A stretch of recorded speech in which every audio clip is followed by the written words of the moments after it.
Para ele, até o silêncio pode ser louvor.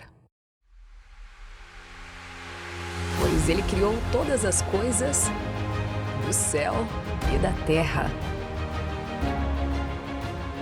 Tanto as coisas visíveis quanto as invisíveis. Ele é incognoscível, mas se revela em cada detalhe. Ele tem o universo em suas mãos. Ele é imperceptível, mas estende a sua graça a todos. Ele é imutável, impassível, imanente, inacessível, infinito. Ele é único. Ele é Deus. Ele é incrível.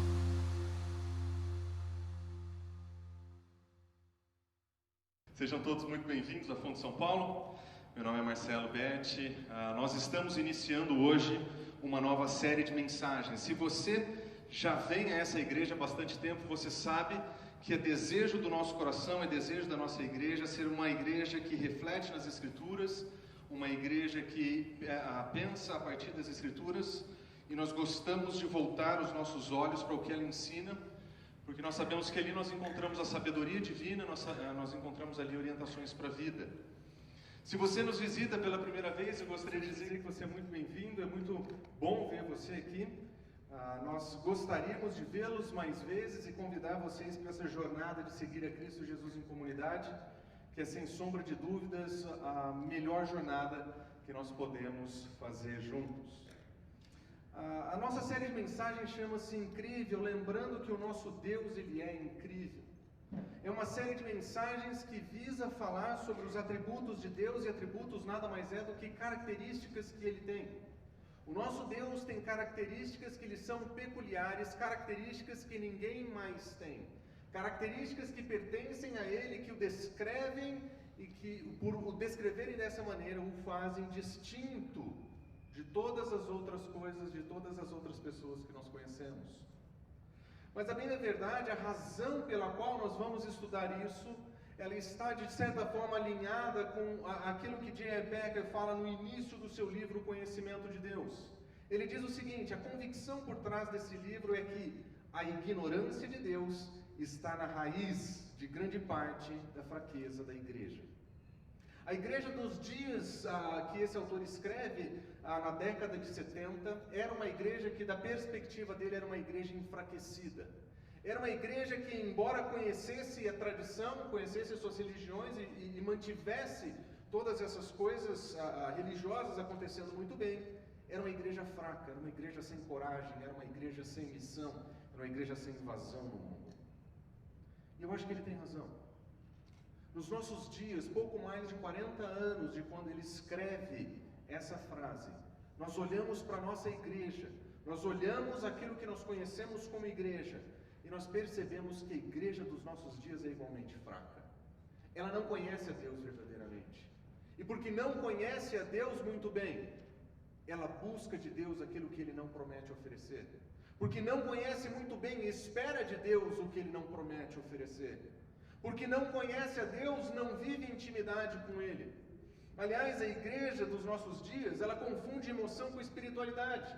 Como se existisse algo sensacional que acontece em um determinado momento de um dia da semana específico, e que as lágrimas ali derramadas seriam renovadas. E 7h30 da noite, ao domingo, a espiritualidade estaria viva e ativa, mas segunda-feira, 7 horas, 7h30 da manhã, a vida segue como se nada tivesse acontecido. Espiritualidade não é emoção, embora a espiritualidade não seja contrária a ela. É uma igreja que confunde prosperidade com bênção. Quantas vezes nós vemos as pessoas dizendo que bênção, hein, irmão? Carro novo, trabalho novo. Como se as bênçãos materiais, como se a prosperidade material fosse um sinal da bênção divina. Como se Deus precisasse fazer algum tipo de consórcio espiritual. Você me entrega as suas lágrimas, eu te entrego o meu carro, ou pior, crápulas, o nome de pastor dizendo, me dê o seu dinheiro e Deus te dará o dele. A igreja confunde prosperidade com bênção, confunde ativismo com comunhão. Se eu trabalhar bastante, se eu fizer bastante, se eu tiver minha agenda cheia de compromissos religiosos, então eu vou ter intimidade com Deus, então eu vou estar próximo dele. Como se fazer coisas em nome da religião fosse de alguma forma um modo de se achegar a Ele. Confunde informação com relacionamento. Se eu decorasse essas frases, se eu soubesse esses teólogos, se eu lesse essas confissões, então eu teria um relacionamento com Deus. Se eu decorasse as perguntas e respostas dos catecismos, se eu soubesse o que eles dizem, então eu teria relacionamento com Deus. E confunde linguagem com devoção. Deus é mais, não é verdade? A sensação que nós temos é que se nós conseguirmos colocar o maior número de chavão na nossa linguagem, nós vamos então transformar essa linguagem em devoção. E essas confusões atestam o fato de que a nossa igreja está enfraquecida por falta do conhecimento de Deus. No livro de Oséias, o profeta alerta o povo com as seguintes frases do Senhor, com a seguinte palavra do Senhor. Ele diz: o meu povo foi destruído por falta de conhecimento. Nos dias de Oséias existia na liderança religiosa de Israel pessoas que eram encarregadas pelo ensino, pessoas que eram encarregadas por dirigir a nação, pessoas que eram encarregadas de transmitir o conhecimento de Deus.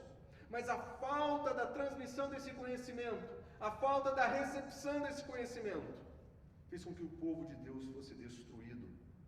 Olha quão duras são as palavras do Senhor aqui. Uma vez que vocês rejeitaram o conhecimento, eu também rejeito como os meus sacerdotes. Ele está olhando para aqueles que eram os líderes religiosos. E ele diz: eu rejeito vocês, porque vocês não me conhecem verdadeiramente, porque vocês não têm o meu conhecimento. Eu rejeito vocês como representantes da minha mensagem. E porque vocês ignoraram a lei de Deus, eu vou ignorar os seus filhos. E os seus filhos aqui não são os seus descendentes biológicos. Essa é a comunidade que seguia esses líderes. Existia talvez um acordo não escrito, não verbal, entre aqueles que não falavam sobre o conhecimento e aqueles que não recebiam. Aqueles que faltavam em entregar estavam bem, aqueles que faltavam em receber estavam bem. Deus viu que o seu povo foi destruído por falta de conhecimento. E ele alerta um pouco à frente: eu desejo amor leal e não sacrifícios, conhecimento de Deus ao invés de holocaustos. É muito interessante o modo como Deus se descreve aqui. Ele está olhando para aquela nação a quem ele escolheu, separou e instituiu naquela nação o modo como ele deveria ser adorado. Sacrifícios, holocaustos faziam parte do modelo da religião. Eram meios pelo qual aquele povo mostraria sua devoção e reverência a Ele. Mas a prática dessa religião, desassociada com conhecimento e relacionamento com Deus, eram vazias. E ele diz o seguinte: o desejo que ele tem, o que Deus quer, é amor leal. Amor leal e conhecimento de Deus. Amor e conhecimento não estão em oposição. Na verdade, da mesma forma como os sacrifícios e holocaustos descrevem esse movimento vazio da religião naqueles dias, o amor leal e o conhecimento de Deus andam de mãos dadas. Um Deus que anda de mãos dadas, o conhecimento de Deus anda de mãos dadas com um amor que é manifesto no modo como ele se relaciona. Um amor que é manifesto em lealdade a Deus. Conhecimento produz lealdade. É por isso que quando Becker vai escrever esse livro, ele diz o seguinte: o nosso objetivo ao estudar a Deus ou a divindade deveria ser conhecer melhor o próprio Deus. Nossa meta não deve ser aumentar o nosso conhecimento simplesmente das doutrinas acerca dos atributos de Deus, mas também o Deus vivo a quem eles pertencem. Voltar os nossos olhos para as Escrituras para procurar o que ela ensina sobre o nosso Deus não tem a intenção de satisfazer as nossas curiosidades, não tem a intenção de satisfazer a nossa cognição e dizer nós sabemos sobre quem Ele é. Conhecer na linguagem bíblica é conviver, conhecer é estar junto, é relacionar. Porque uma igreja que conhece a Deus enfrenta a oposição com coragem. Quando nós olhamos para o livro de Atos, nós vemos a igreja crescendo debaixo de ferrenha perseguição. E eles eram corajosos. Várias vezes nós vemos os apóstolos se levantando corajosamente para pregar a palavra. Eles apresentam corajosamente a mensagem de Cristo diante das autoridades, correndo risco de vida e prisão. Eles mantêm a sua coragem. Quando a situação está ficando feia, capítulo 4, eles oram: Senhor, nos dá coragem para falar de modo destemido. Uma igreja que conhece, ela é corajosa. Ela vai enfrentar a oposição com coragem. Ela enfrenta as dificuldades com dependência. Sabe que não tem como controlar todas as coisas e depende do próprio Deus. Sabe que a situação está fora do controle. Nós não temos como controlar o mundo, nós não temos como controlar a pandemia, nós não temos como controlar tudo ao nosso redor. Mas nós vamos depender que o Senhor sabe melhor do que nós e que Ele tem a melhor resposta. O mundo vai ser terrível sempre, terríveis coisas vão acontecer ao nosso redor. Mas quando nós olhamos para as coisas ao nosso redor e perdemos de vista a grandeza de Deus, nós não dependemos dele no meio das dificuldades, nós olhamos para nós, como se nós conseguíssemos responder todas as coisas. Uma igreja que conhece a Deus, ela enfrenta a escassez com gratidão. Paulo, em 2 Coríntios capítulo 8, ele vai falar que uma igreja da profundeza da sua pobreza, ela contribui generosamente. Ela ajuda os irmãos que estão passando fome em Jerusalém. Eles assistem, eles ajudam, porque eles sabem que escassez não é diferente de gratidão. Sabe que escassez é um meio pelo qual nós podemos nos aproximar do próprio Deus. Uma igreja que conhece a Deus enfrenta o falso ensino com a verdade. Em dias em que pastores se levantam dizendo que não existe ortodoxia, que não existe certo ou errado, em dias em que as pessoas estão, a partir das Escrituras, defendendo um outro Deus, uma outra espiritualidade, uma outra igreja, nós precisamos voltar para aquilo que Cristo ensina, para aquilo que Deus ensina, e enfrentar o falso ensino dessa forma. E ele evita a religiosidade com devoção. Religiosidade não tem nada a ver com devoção. Religiosidade é a manutenção de rituais semanais. Eu cumpro tabelas, eu faço tarefas. Religiosidade não tem nada a ver com se relacionar com Deus. E devoção é um estado de maravilhamento de Deus.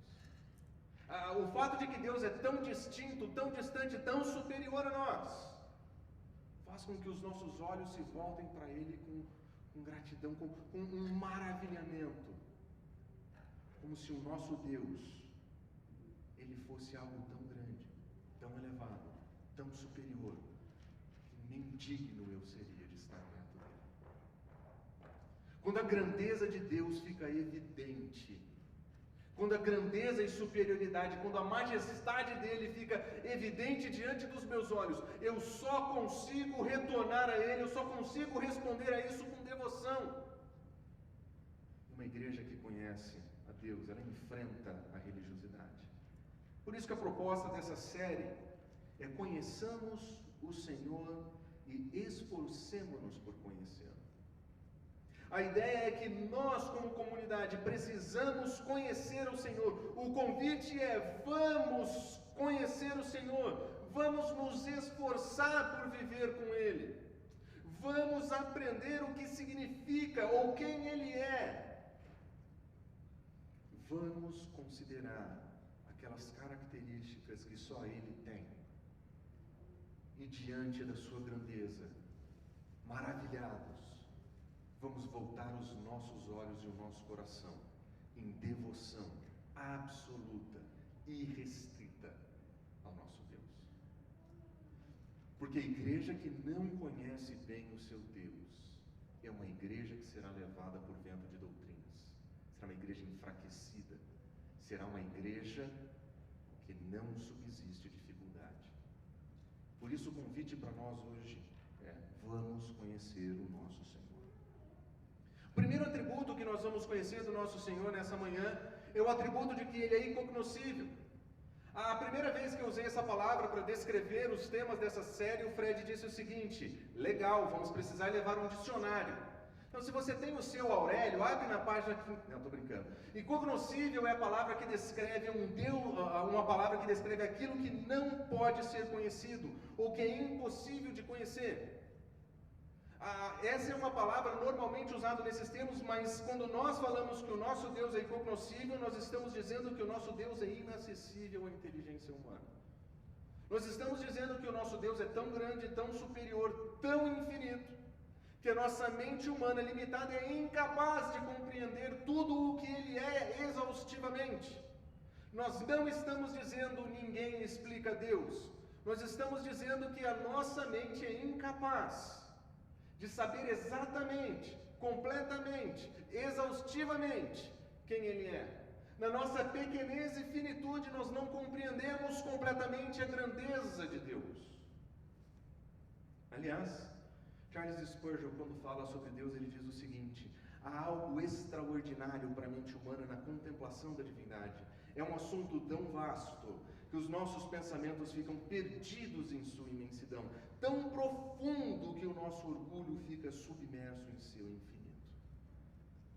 Spurgeon, quando se viu diante do vasto conhecimento de Deus, ele se viu perdido e humilhado. Ele se viu incapaz de responder todas as perguntas, de saber todas as coisas. Ele se viu humilhado no seu conhecimento. Ele foi feito humilde diante de Deus.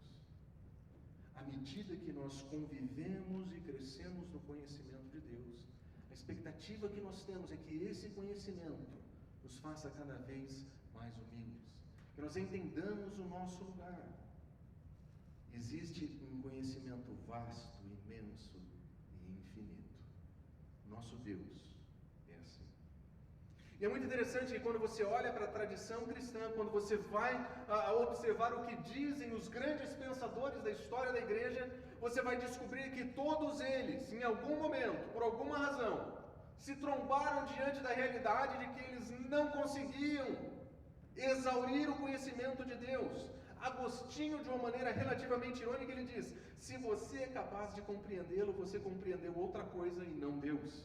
Se você foi capaz de compreendê-lo como você pensa, pensando assim você se enganou. Isso então não pode ser Deus. Agostinho, diante da grandeza de Deus, ele diz: eu não consigo compreendê-lo à sua exaustão. Eu não consigo, com a minha mente, saber todas as coisas sobre ele. É uma fonte de conhecimento inesgotável. Tomás de Aquino disse o seguinte: a felicidade última do homem consiste em uma visão sobrenatural de Deus, uma visão que o homem é incapaz de alcançar, a não ser que ele mesmo seja ensinado por Deus. Eles sabiam que eram incapazes de conhecê-lo. Eles sabiam que eram incapazes de conhecê-lo exaustivamente. Eles sabiam que precisavam ser ensinados por Deus. E sendo ensinados por Deus, a sua finitude ainda assim não os levaria a saber todas as coisas. Henry Bullinger diz o seguinte: no que se refere aos assuntos relacionados a Deus, os santos são humildes, modestos e religiosos, entendendo que o seu eterno e incompreensível poder, inefável majestade, são completamente incircunscríveis e não podem ser compreendidos por qualquer humano. Quantidade de palavras que ele tenta usar para descrever aquilo que ele não é capaz de definir exaustivamente. Incompreensível, inefável, incircunscrível. Esses homens que conheceram a Deus de perto e que transmitiram o conhecimento de Deus de maneira clara através dos seus escritos, em algum momento eles entenderam: nós estamos diante de alguém que transcende tudo e todas as coisas. Ou como disse Martinho Lutero, Deus em sua essência é incognoscível, indefinível, inexprimível. Mas ainda assim nós vamos nos esforçar para explicá-lo. Nós vamos nos esforçar para exprimi-lo e falar sobre ele. Existe uma profunda humildade que nasce no coração daquele que se dedica a conhecer a Deus, que ele sabe que existe limite para que ele pode falar diante da grandeza desse Deus. E acho que uma das grandes tragédias da nossa igreja é que a igreja perdeu esse senso de reverência por perder noção, a dimensão do tamanho de Deus, da proporção de sua infinitude. Nós pensamos muitas vezes que Deus é como um amigo, um camarada, um brother, e nós esquecemos sobre quem Ele realmente é. E as Escrituras não nos deixam mentir aqui. A evidência que as Escrituras apresentam a respeito de Deus são impressionantes. Quando homens impelidos pelo Espírito Santo foram convidados a falar sobre quem Deus é, eles disseram o seguinte: esse Deus, Ele está além da nossa capacidade de compreensão. Em Jó nós lemos: fora do nosso alcance está o Todo-Poderoso, exaustado em poder. Ele é tão grande, Ele é tão alto, Ele é tão elevado, Ele é tão majestoso que Ele está além de nós. A nossa capacidade é incapaz de alcançá-lo nesses termos. Em Romanos, Paulo diz: esse Deus está além do nosso conhecimento. Ó, a profundidade da riqueza e da sabedoria do conhecimento de Deus! Quão insondáveis são os seus juízos e inescrutáveis os seus caminhos! Nós não conseguimos nem discernir os caminhos que Deus tem, os planos que Ele tem. São insondáveis, nós não conseguimos nem sondar, nem conhecer. Porque existe uma profundidade de riqueza, de sabedoria no conhecimento de Deus. Esse Deus, Ele está além da nossa capacidade de conhecer. Ele está além da nossa capacidade de compreender. Ele está além dos limites da nossa razão. Ele está além dos limites da nossa compreensão. Em Jó nós lemos: tudo isso é apenas a borda de suas obras. Depois de descrever a criação de todas as coisas, depois de descrever a criação de tudo o que existe, nós lemos: isso é apenas a borda, isso é só o comecinho. Um suave sussurro é o que ouvimos dele. Quando ele olhava para tudo o que existe, nós vemos ele dizendo: isso é apenas um sussurro. Apenas um sussurro. Quem pode compreender o trovão do seu poder? Quem pode conhecer o poder da sua força? Quem pode conhecer a majestade da sua capacidade? Ele está diante de um Deus que transcende tudo o que ele conhece, inclusive a sua própria compreensão. Como ele faz isso? Por que modo ele o faz? Eu não sei. Eu não compreendo em sua infinitude. Os céus declaram a glória de Deus. O firmamento proclama as obras de suas mãos. Um dia fala o outro dia, e uma noite revela outra noite. Porque esse Deus, que não se pode conhecer, que está além da nossa compreensão, que está além das nossas capacidades, é um Deus que se faz conhecido através de suas obras. É um Deus que quer ser conhecido e Ele convida os seres humanos a o conhecer. E Ele deixa isso estampado na sua criação. Os próprios movimentos do dia após o dia manifestam isso. O salmista, quando olhava para os céus, ele via a declaração da glória de Deus. Ele olhava para o céu e via a proclamação das obras da mão de Deus. Ele diz que um dia fala, uma noite revela. Esse Deus quer ser conhecido. Esse Deus quer dar-se a conhecer. E Ele quer fazer isso de um modo que nós possamos entender. Existe declaração, existe revelação, existe fala. Deus quer ser ouvido e todos os dias Ele proclama a sua voz por todos os cantos, em todos os lugares. A sua voz é declarada a sua glória é declarada na criação. Mas essa declaração, ela é feita sem palavras. É um discurso sem palavras, não se ouve a sua voz. Mas observe, mas a sua voz ressoa por toda a terra e as suas palavras até os confins do mundo. Deus quer ser conhecido. Deus quer ser conhecido de um modo que nós possamos entender. Apesar de ser intangível, apesar de ser incognoscível, esse Deus quer se fazer conhecido. E tudo o que Ele faz visa demonstrar o seu interesse de se apresentar a nós, de se fazer conhecido por cada um de nós. Como disse Spurgeon, embora os corpos celestes se movam em silêncio solene, ainda assim, aos ouvidos da razão, eles proferem ensinamentos preciosos. Eles não oferecem palavras literais, mas ainda assim as suas instruções são claras para serem descritas. Deus se faz conhecido. Deus se faz próximo. Deus tem a intenção de ser percebido e conhecido. Como disse Paulo, desde a criação do mundo, os atributos invisíveis de Deus, as suas características que ninguém é capaz de ver, o seu eterno poder e a sua natureza divina, têm sido claramente demonstrados, sendo compreendido por meio das coisas que foram criadas. Tudo o que existe, tudo o que pode ser visto, tudo o que pode ser observado na criação, apresenta claramente, e eles podem ser compreendidos, apresenta claramente as características e qualidades de Deus, de modo que eles podem ser compreendidos. Esse Deus que não se pode conhecer, ou aquele que está além da razão, se faz conhecido por meio de suas obras. Por meio de suas obras, ele deixa claro quem ele é. O seu discurso é claro, ele é criador de todas as coisas, ele é soberano sobre todas as coisas. Como disse Calvino, a sua essência é incompreensível, transcendendo totalmente o pensamento humano. Mas em cada uma de suas obras, sua glória está gravada em caracteres tão brilhantes, tão distintos e tão ilustres, que ninguém pode alegar ignorância como desculpa. Ele se faz conhecido. Ele se faz conhecido. Uma das coisas que nós vemos quando lemos as Escrituras é que os personagens bíblicos se esforçaram para descrever esse Deus, para apresentar quem ele é, para demonstrar que esse Deus que a mente é incapaz de explicar exaustivamente, esse Deus se comunica conosco, na nossa linguagem, nosso modo. E tem uma história muito interessante de Paulo em Atenas, no qual o apóstolo Paulo resolve apresentar o Evangelho de Cristo Jesus entre filósofos que o perguntavam sobre a ressurreição.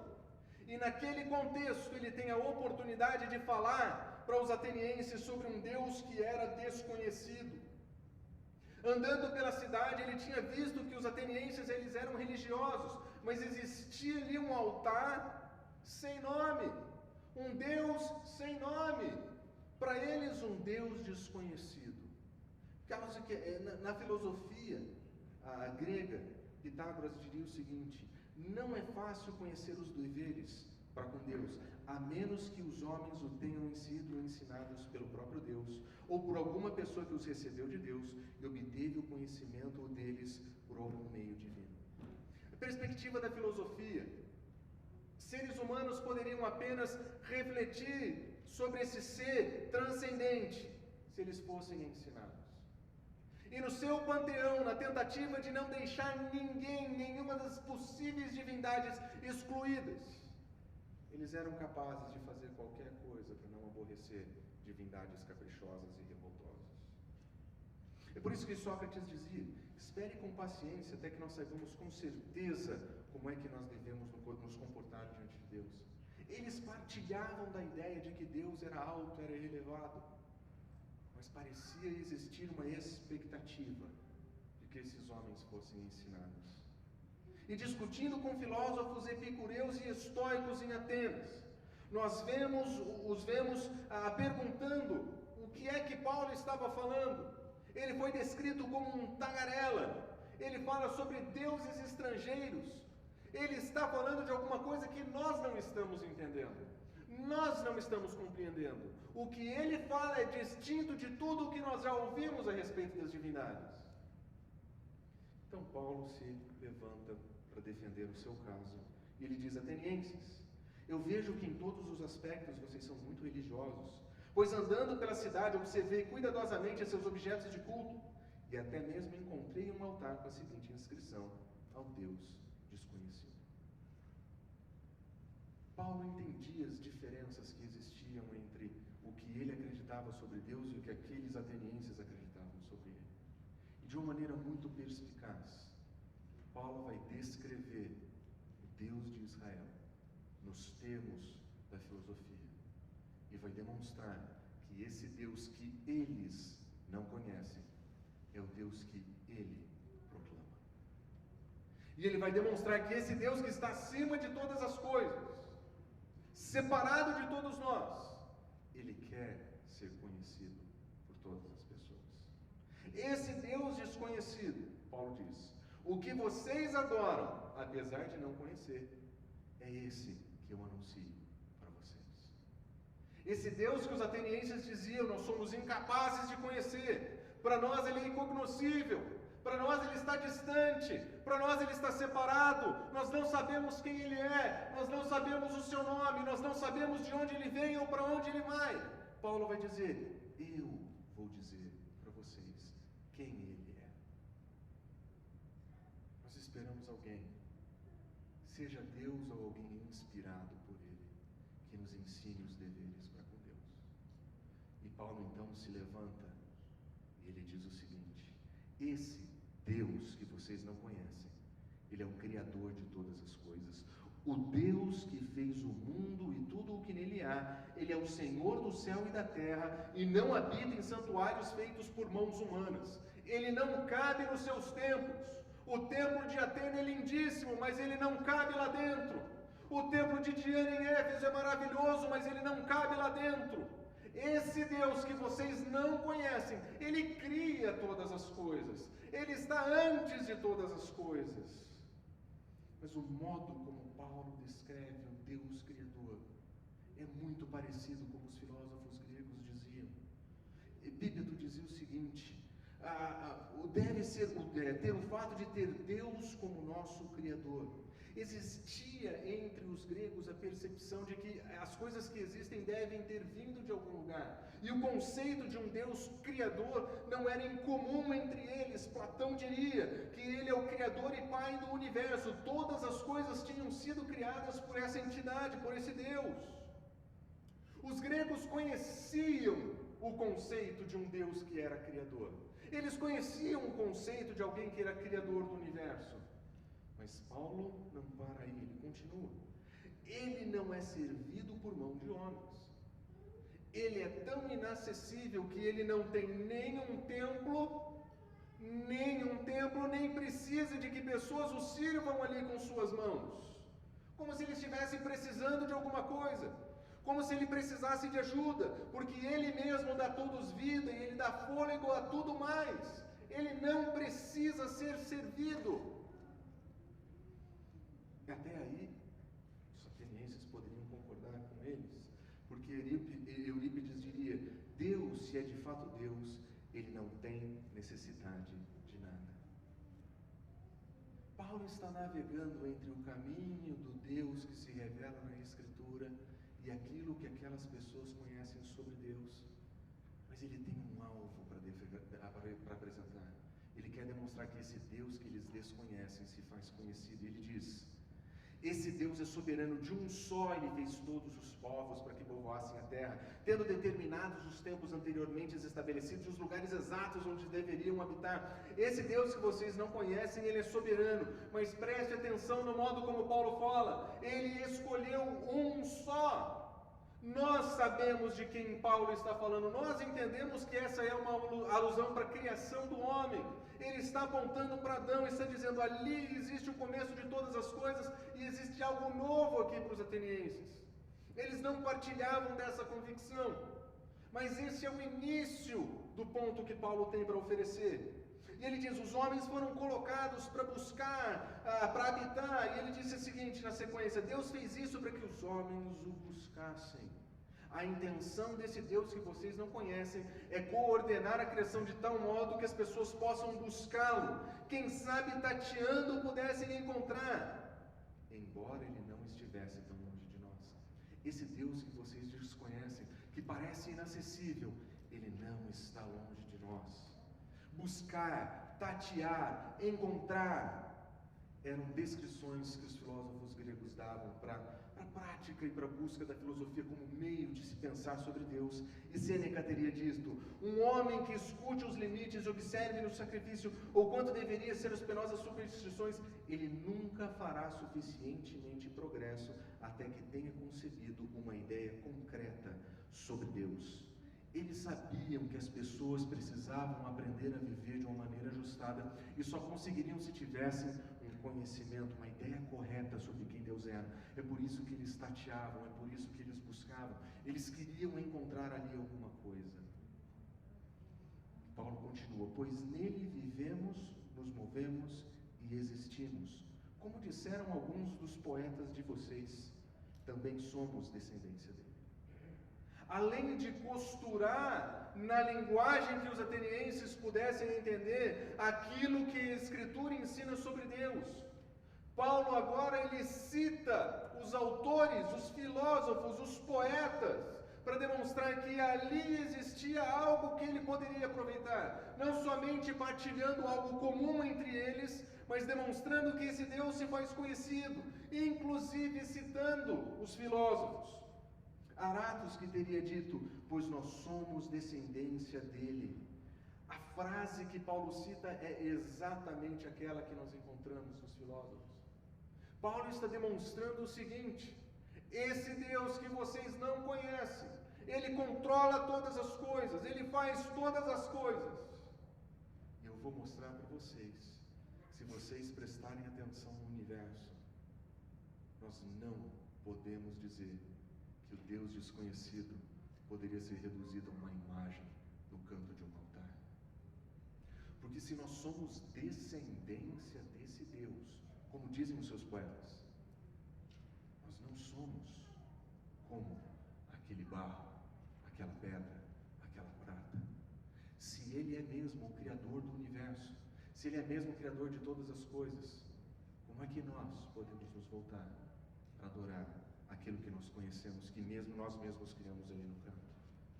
Assim ele diz: visto que somos descendência de Deus. Observe o ponto de Paulo.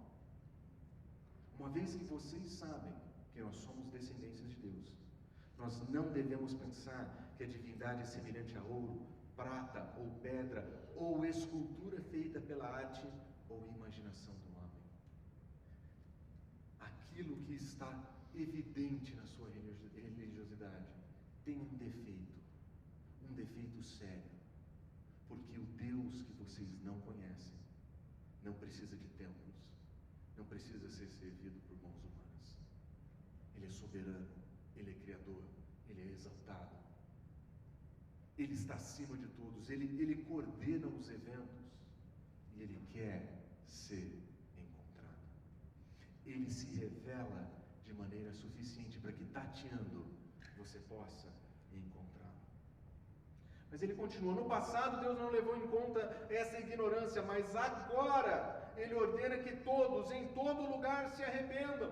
Essa distorção que vocês estão promovendo, esse equívoco que vocês estão promovendo, essa distorção por dizer que esse Deus que não é conhecido, vocês precisam se arrepender, porque esse Deus que vocês não conhecem se fez conhecido em Cristo Jesus. E ele diz: pois estabeleceu um dia que há de julgar o mundo com justiça por meio de quem? De um homem, que ele designou e deu provas disso a todos, ressuscitando dentre os mortos. Da mesma maneira que tem uma criação lá no começo por um homem, existe um homem que agora é o meio pelo qual Deus se faz verdadeiramente conhecido. E esse homem é verdadeiro proclamador de Deus, é a revelação final de Deus, porque ele foi ressuscitado dentre os mortos. Cristo Jesus é a prova mais clara de que esse Deus, que a mente é incapaz de compreender, se faz conhecido. Cristo Jesus é a maior prova do amor que Ele tem, do interesse que Ele tem de relacionamento, do interesse que Ele tem de ter um povo, pessoas que estão com Ele, em relacionamento e intimidade com Ele. Cristo Jesus, em Cristo Jesus, Deus é conhecido verdadeiramente. Ainda que se possam olhar para a filosofia, ainda que se possa tatear por muitos caminhos, ainda que se possa olhar para a criação, é em Cristo Jesus que esse Deus se faz conhecido. Como o próprio Cristo disse: eu sou o caminho, eu sou a verdade e a vida, ninguém vem ao Pai senão por mim. Sem Cristo Jesus não existe conhecimento verdadeiro de Deus, não existe relacionamento verdadeiro com Deus. Em Cristo Jesus nós somos chamados para viver com Ele. Como o próprio evangelista disse: ninguém jamais viu a Deus. Ele está além da nossa compreensão, Ele está além da nossa capacidade, mas o Deus unigênito Jesus Cristo, que está junto do Pai, o tornou conhecido. Deus que não pode ser conhecido é revelado em Cristo Jesus. O Deus que não pode ser alcançado se faz acessível em Cristo Jesus. O Deus que nós professamos é um Deus acima de tudo e todos, mas é um Deus cujo amor tão profundo, Ele se entregou para morrer no nosso lugar, para que nós fôssemos chamados de seus filhos.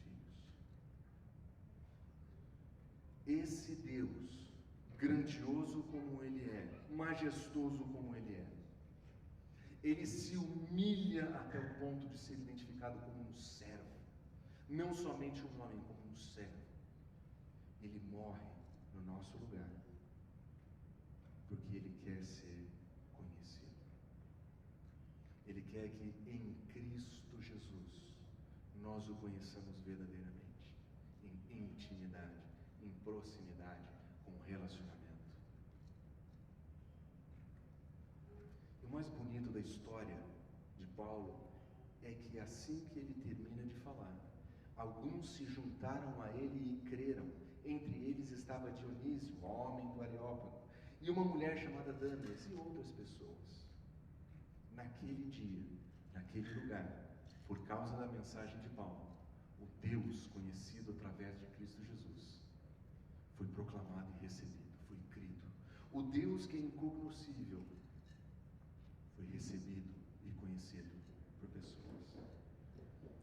Como Heinrich Bullinger disse, o mais evidente e excelente caminho e sentido para o conhecimento de Deus nos é apresentado em Jesus Cristo, o Filho de Deus encarnado, feito homem. Ele é o único caminho. O conhecimento de Deus é verdadeiramente destilado aos homens em Cristo Jesus. Deus quer se fazer conhecido. E Ele quer ser conhecido de tal forma que Ele estava pronto para dar o seu próprio Filho para morrer no nosso lugar. O que nós poderíamos dizer em conclusão dessa mensagem? Nós poderíamos dizer que o Deus que não pode ser conhecido de maneira exaustiva, esse Deus que transcende ao nosso conhecimento, que transcende as nossas capacidades, que não pode ser abstraído pela nossa mentalidade finita, Ele se dá a conhecer em suas obras de modo suficiente. Esse Deus que não pode ser conhecido exaustivamente, Ele se dá a conhecer em suas obras suficientemente. É possível olhar para o lado e dizer, existe alguém maior do que eu aqui. Mas em Cristo Jesus, Ele se faz conhecido pessoalmente.